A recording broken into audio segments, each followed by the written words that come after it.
കേരളത്തിലെ സർക്കാർ ജീവനക്കാർക്കിടയിൽ ഇപ്പോൾ ഒരു വലിയ ചർച്ച നടക്കുന്നുണ്ട്. അവർക്ക് കിട്ടേണ്ട ഒരു പണം സംസ്ഥാനത്തിന്റെ സാമ്പത്തിക പ്രതിസന്ധി കാരണം വൈകുകയാണ്. അപ്പോൾ ഇതെങ്ങനെയാണ് ആയിരക്കണക്കിന് കുടുംബങ്ങളെ ബാധിക്കുന്നത്? ശരിക്കും അവകാശവും സാമ്പത്തിക യാഥാർത്ഥ്യവും തമ്മിലുള്ള ഒരു വലിയ തർക്കമാണ് നമ്മളിന്ന് നോക്കാൻ പോകുന്നത്. 15%. ഈയൊരു നമ്പറിലാണ് ഇപ്പോഴത്തെ എല്ലാ പ്രശ്നങ്ങളുടെയും തുടക്കം. ഇതൊരു വെറും കണക്കല്ല കേട്ടോ. കേരളത്തിലെ ആയിരക്കണക്കിന് സർക്കാർ ജീവനക്കാരുടെയും പെൻഷൻകാരുടെയും ജീവിതത്തെ നേരിട്ട് ബാധിക്കുന്ന ഒരു വലിയ പ്രശ്നമാണിത്. അപ്പോൾ സ്വാഭാവികമായും ഒരു ചോദ്യം വരും. എന്തുകൊണ്ടാണ് ഈ 15% ഇത്ര വലിയൊരു ചർച്ചാ വിഷയമായി മാറുന്നത്? ഇതിന് പിന്നിലെ കാരണങ്ങൾ എന്തൊക്കെയാണ്?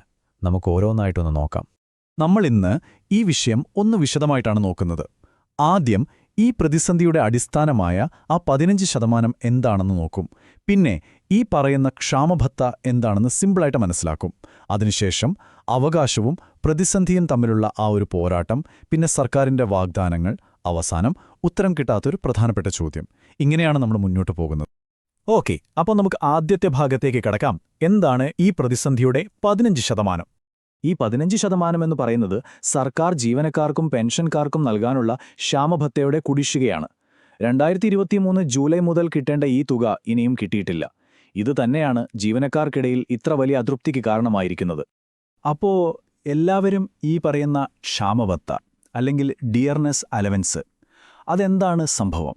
എന്തുകൊണ്ടാണ് ഇത് ജീവനക്കാർക്ക് ഇത്രയും പ്രധാനപ്പെട്ടതാവുന്നത്? നമുക്ക് നോക്കാം. വളരെ ലളിതമായിട്ട് പറഞ്ഞാൽ, നമ്മൾ കടയിൽ പോകുമ്പോൾ സാധനങ്ങൾക്ക് വില കൂടുന്നില്ലേ? ഈ വിലക്കയറ്റം കാരണം നമ്മുടെ ശമ്പളത്തിന് കിട്ടുന്ന മൂല്യം കുറഞ്ഞു പോകാതിരിക്കാൻ സർക്കാർ തരുന്ന ഒരു അധിക തുകയാണിത്. ശരിക്കും പറഞ്ഞാൽ വിലക്കയറ്റത്തിൽ നിന്നുള്ള ഒരു സംരക്ഷണ കവചം പോലെയാണിത് പ്രവർത്തിക്കുന്നത്. പക്ഷേ ക്ഷാമഭത്തയുടെ ഗുണം ജീവനക്കാർക്ക് മാത്രമല്ല കിട്ടുന്നത്. അവരുടെ കയ്യിൽ കാശ് വരുമ്പോൾ അവരത് മാർക്കറ്റിൽ ചെലവാക്കും, അല്ലേ? അത് കടകൾക്കും മറ്റു ബിസിനസ്സുകൾക്കും ഗുണമാണ്.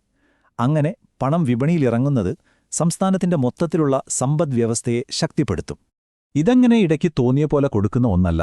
എല്ലാ വർഷവും 2 തവണ ജനുവരിയിലും ജൂലൈയിലും ഉപഭോക്തൃ വിലസൂചിക അനുസരിച്ച് ഇത് കൃത്യമായി കണക്കാക്കി നൽകേണ്ടതാണ്. അതുകൊണ്ട് തന്നെ ഇതൊരു പുതിയ ആനുകൂല്യമല്ല, ജീവനക്കാർ ന്യായമായും പ്രതീക്ഷിക്കുന്ന ഒന്നാണ്. ഇപ്പം നമ്മൾ ഈ വിഷയത്തിന്റെ ഏറ്റവും പ്രധാനപ്പെട്ട ഭാഗത്തേക്കെത്തുകയാണ്. ഒരു വശത്ത് ജീവനക്കാരുടെ അവകാശം, മറുവശത്ത് സർക്കാരിന്റെ പ്രതിസന്ധി. ഇവിടെയാണ് ശരിക്കുള്ള വൈരുദ്ധ്യം. ജീവനക്കാർ ചോദിക്കുന്നത് വളരെ ലളിതമായ ഒരു കാര്യമാണ്.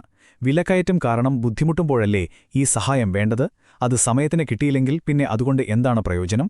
എന്നാൽ മറുവശത്ത് സർക്കാർ പറയുന്നത്, ഞങ്ങളുടെ കയ്യിൽ പണമില്ല, സംസ്ഥാനം അതിരൂക്ഷമായ സാമ്പത്തിക പ്രതിസന്ധിയിലാണ് എന്നാണ്. എന്നാൽ സർക്കാർ ഇത് ജീവനക്കാരുടെ അവകാശമല്ലെന്ന് എവിടെയും പറയുന്നില്ല.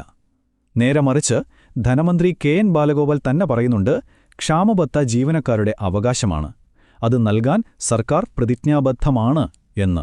അപ്പോൾ പിന്നെ എന്താണ് പ്രശ്നം? പണം എവിടെ? ഇതിന് സർക്കാർ വിരൽ ചൂണ്ടുന്നത് കേന്ദ്രത്തിലേക്കാണ്. കേന്ദ്രത്തിൽ നിന്ന് സംസ്ഥാനത്തിന് കിട്ടാനുള്ള ഫണ്ടിൽ ഭയങ്കരമായൊരു കുറവ് വന്നു. അതാണിപ്പോഴത്തെ ഈ സാമ്പത്തിക ഞെരുക്കത്തിന് പ്രധാന കാരണം എന്നാണ് സർക്കാർ വാദിക്കുന്നത്. സർക്കാർ പറയുന്ന കണക്ക് അത്ര ചെറുതൊന്നുമല്ല. ഏകദേശം 2 ലക്ഷം കോടി രൂപയുടെ വരുമാന നഷ്ടമാണ് കേന്ദ്രം കാരണം സംസ്ഥാനത്തിനുണ്ടായതെന്ന് അവർ പറയുന്നു. ഇതൊരു ചെറിയ തുകയല്ല. ഒരു സംസ്ഥാനത്തിന്റെ സാമ്പത്തിക അടിത്തറയെ തന്നെ പിടിച്ചുലയ്ക്കാൻ ശേഷിയുള്ള ഒരു ഭീമമായ തുകയാണിത്. ഇതിനിടയിൽ ഒരു രാഷ്ട്രീയ മാനം കൂടി ഈ ചർച്ചയിലേക്ക് വരുന്നുണ്ട്. ഇപ്പോഴത്തെ LDF സർക്കാർ പറയുന്നത്, മുൻപ് ഭരിച്ചിരുന്ന UDF സർക്കാർ ക്ഷാമബത്ത വെട്ടിക്കുറച്ചിരുന്നു, പക്ഷെ ഞങ്ങളത് ചെയ്യുന്നില്ല എന്നാണ്. അപ്പോൾ ഇതൊരു സാമ്പത്തിക വിഷയം മാത്രമല്ല, ഒരു രാഷ്ട്രീയ വിഷയം കൂടിയായി മാറുകയാണ്. ഈ പ്രതിസന്ധികൾക്കിടയിലും സർക്കാർ ചില ഉറപ്പുകളും പദ്ധതികളും മുന്നോട്ട് വയ്ക്കുന്നുണ്ട്. എന്തൊക്കെയാണ് ആ വാഗ്ദാനങ്ങളെന്ന് നമുക്കൊന്ന് നോക്കാം. സർക്കാരിന്റെ ഏറ്റവും പ്രധാനപ്പെട്ട വാഗ്ദാനങ്ങളിലൊന്ന് പെൻഷൻ രംഗത്താണ്. ഇപ്പോൾ നിലവിലുള്ള പങ്കാളിത്ത പെൻഷൻ പദ്ധതിക്ക് പകരം എല്ലാവർക്കും ഒരു ഉറപ്പുള്ള പെൻഷൻ നൽകുന്ന അഷ്വേർഡ് പെൻഷൻ എന്നൊരു പുതിയ പദ്ധതി കൊണ്ടുവരുമെന്നാണ് സർക്കാരിന്റെ പ്രഖ്യാപനം. അതുമാത്രമല്ല, ക്ഷേമ പെൻഷനുകളൊന്നും മുടങ്ങാതെ കൊടുക്കും, അതിന്റെ തുക വർദ്ധിപ്പിക്കും. ഈ പുതിയ പെൻഷൻ പദ്ധതി വിപണിയെ ഒരു തരത്തിലും ദോഷകരമായി ബാധിക്കില്ല. പിന്നെ കഴിഞ്ഞ 10 വർഷം കൊണ്ട് 4 ലക്ഷം പേർക്ക് സർക്കാർ ജോലി നൽകിയെന്നൊക്കെ സർക്കാർ അവകാശപ്പെടുന്നുണ്ട്.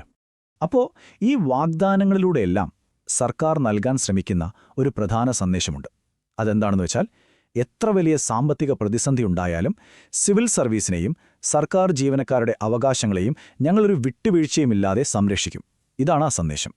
അപ്പോൾ ജീവനക്കാരുടെ അവകാശം, സർക്കാരിന്റെ സാമ്പത്തിക പ്രതിസന്ധി, പിന്നെ വലിയ വലിയ വാഗ്ദാനങ്ങൾ, ഇതെല്ലാം ഒരുമിച്ച് വെച്ച് നോക്കുമ്പോഴാണ് ഉത്തരം കിട്ടാത്ത ഒരു പ്രധാന ചോദ്യം ബാക്കിയാവുന്നത്. ചോദ്യം ഇതാണ്: ഒരു വശത്ത് ഇത്രയും വലിയ സാമ്പത്തിക പ്രതിസന്ധി, മറുവശത്ത് ജീവനക്കാർക്കും പെൻഷൻകാർക്കും നൽകിയ ഇത്രയും വലിയ വാഗ്ദാനങ്ങൾ.